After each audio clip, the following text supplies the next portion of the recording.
Assalamualaikum warahmatullahi wabarakatuh. Pada kesempatan kali ini, saya dan teman-teman saya akan membahas salah satu peristiwa penting dalam sejarah Islam, yaitu munculnya aliran kalam dan peristiwa tahkim. Peristiwa ini bukan hanya berdampak secara politik, tapi juga menjadi titik awal terbentuknya berbagai aliran teologi Islam atau ilmu kalam. Untuk lebih lanjutnya, mari kita simak video berikut.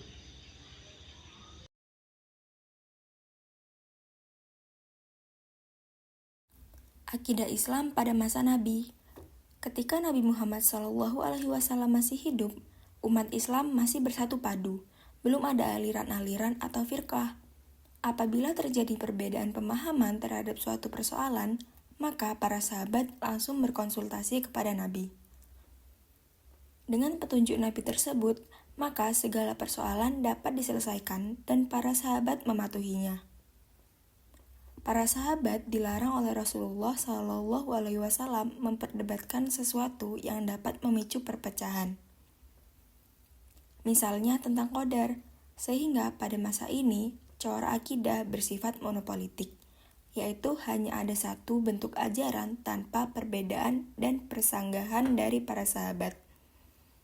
Para sahabat yang mendatangi Nabi bukan untuk memperdebatkan ajaran yang dibawanya, tetapi menanyakan persoalan-persoalan yang belum mereka pahami. Embrio perpecahan baru muncul setelah Nabi Muhammad SAW wafat. Mereka berselisih tentang siapa yang paling berhak untuk menggantikan kepemimpinan umat Islam setelah Nabi. Kaum Ansor yang dipimpin Sa'ad bin Ubadah berembuk di Thaqifah Bani Sa'idah untuk membicarakan penggantian kepemimpinan Nabi Muhammad SAW, yang kemudian menyusul hadir Abu Bakar As-Siddiq, Umar bin Khattab, dan Abu Ubaidah bin Jarrah dari kalangan muhajirin. Pada akhirnya dicapailah kesepakatan untuk mengangkat Abu Bakar As-Siddiq sebagai khalifah. Akidah Islam pada masa Khulafa Rasyidin. Pada masa Khulafa Rasyidin, khususnya pada masa pemerintahan Abu Bakar dan Umar bin Khattab, persatuan umat Islam masih bisa dipertahankan. Biarpun sempat muncul beberapa nabi palsu dan keengganan sebagian umat Islam membayar zakat, namun semua permasalahan tersebut dapat diatasi oleh Abu Bakar As-Siddiq. Benih-benih perpecahan mulai muncul pada akhir masa pemerintahan Utsman bin Affan, yaitu ketika Khalifah Utsman bin Affan melakukan reformasi di bidang administrator pemerintahan. Kebijakan yang diambil Khalifah Utsman tersebut berdampak kepada situasi politik yang tidak stabil. Situasi politik yang tidak stabil pada masa pemerintahan Khalifah Utsman bin Affan mencapai puncaknya dengan terbunuhnya Khalifah ketiga tersebut. Peristiwa yang menyedihkan dalam sejarah Islam ini dikenal dengan istilah Al-Fitnah Al-Kubra atau fitnah besar. Peristiwa ini dianggap sebagai pangkal munculnya firqah-firqah dalam Islam. Intrik politik tidak menjadi reda dengan meninggalnya Utsman bin Affan. Bahkan pertikaian semakin membesar dengan terjadinya Perang Jamal dan Perang Siffin. Perang Jamal dapat diselesaikan Khalifah Ali bin Abi Thalib dengan baik. Namun, upaya damai yang ditempuh untuk mengakhiri Perang Siffin melalui upaya perundingan atau tahkim justru membuat umat Islam terpecah menjadi beberapa golongan. Selanjutnya, kita akan membahas akidah Islam pada masa setelah Khulafaur Rasyidin, yaitu masa Bani Umayyah. Pada masa Bani Umayyah, perdebatan di bidang akidah sudah sangat tajam. Umat Islam semakin leluasa untuk mengembangkan pemikiran-pemikiran yang sebelumnya tidak pernah disentuh. Masuknya pemeluk Islam yang berasal dari berbagai daerah yang masih membawa alam pikiran dari keyakinan sebelum memeluk Islam juga menjadi faktor perkembangan pemikiran kalam. Umat Islam mulai tertarik untuk mendiskusikan masalah qadar, begitu juga masalah istita'ah. Corak pemerintahan yang represif dari beberapa khalifah Bani Umayyah menyebabkan sebagian umat Islam bersikap apatis. Mereka beranggapan bahwa apa yang selama ini dialami oleh umat Islam pada hakikatnya sudah menjadi suratan takdir. Corak pemikiran demikian ini sangat menguntungkan pihak pemerintahan. Tokoh yang memunculkan pemikiran ini adalah Jam bin Safwan. Inilah yang kemudian dikenal dengan paham Jabariyah. Namun, pada akhirnya ada reaksi dari sebagian umat Islam yang menginginkan adanya perubahan. Mereka menandingi paham Jabariyah dengan memunculkan konsep teologi baru. Motor penggerak paham ini misalnya Ma'bad al-Juhani, Gailan ad-Dimashqi, dan Ja'ad bin Dirham. Mereka inilah tokoh Qadariyah yang pertama. Adapun sikap para sahabat yang masih hidup pada masa itu misalnya Ibnu Umar, Jabir bin Abdullah, Anas bin Malik, Ibnu Abbas, dan Abu Hurairah beserta sahabat lainnya yang tidak mau terlibat dalam perdebatan tersebut dan bahkan menolaknya.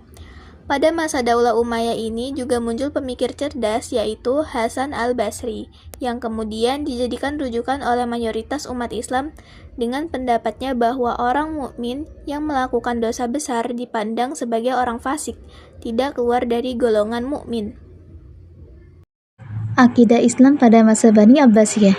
Perkembangan akidah Islam pada masa Bani Abbasiyah ditandai dengan lahirnya ilmu kalam yang dipicu oleh tingginya interaksi antara bangsa Arab dan Ajam, serta maraknya gerakan penerjemahan filsafat Yunani dan Persia.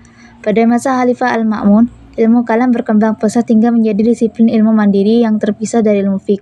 Pada era Al-Ma'mun, Al-Mu'tasim, dan Al-Wasik, aliran Mu'tazilah dijadikan mazhab resmi negara, yang kemudian memicu peristiwa Mihnah, yaitu pemaksaan dan penyemenjaraan ulama yang menolak paham kemakhlukan Al-Quran. Pemaksaan secara keras ini membuat Mu'tazilah kehilangan simpati dan dijauhi oleh masyarakat. Sebagai respon atas situasi tersebut, Abu Hasan al-Asy'ari dan Abu Mansur al-Maturidi hadir membawa pemikiran wasatiyah, garis tengah atau moderat, dengan menggabungkan dalil nakli dan akli.